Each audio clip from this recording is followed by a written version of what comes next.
আল্লাহ তাআলার রহমত, তার ভালোবাসা, তার দয়ার সাগর যে কত বিশাল, এটা বোঝার জন্য ছোট্ট একটা এক্সাম্পল দিচ্ছি।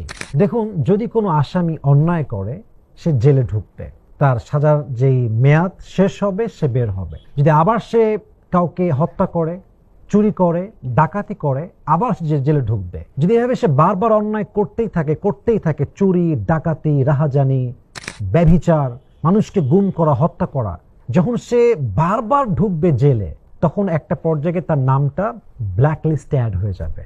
দাগি আসামি, দাগি চোর, দাগি ডাকাত। এটা হচ্ছে দুনিয়ার আদালতের সিস্টেম। দুনিয়ার সিস্টেম হচ্ছে এরকম, তার নামটা দাগি লিস্টে হয়ে যাবে, তার নামটা ব্ল্যাক লিস্টে পড়ে যাবে। বাট আল্লাহর আদালত আপনি একটু বোঝার রাখো যে আল্লাহর আদালত কতটা সুন্দর, কতটা দয়া দিয়ে ভরা।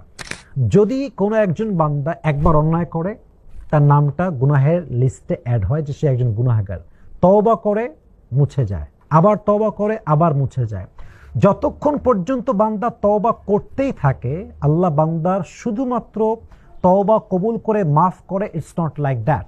বরং তার নাম যে গুনাহগারের খাতায় উঠেছিল, সেখান থেকেও তার নামটা পুরো জীবনের জন্য আল্লাহ তাআলা মুছে দেয়। সুবহানাল্লাহি ওয়া বিহামদি। অতএব দুনিয়ার সিস্টেম, আল্লাহর সিস্টেম অনেক পার্থক্য। দুনিয়ার সিস্টেম জুলুম দিয়ে ভরা, অন্যায় দিয়ে ভরা।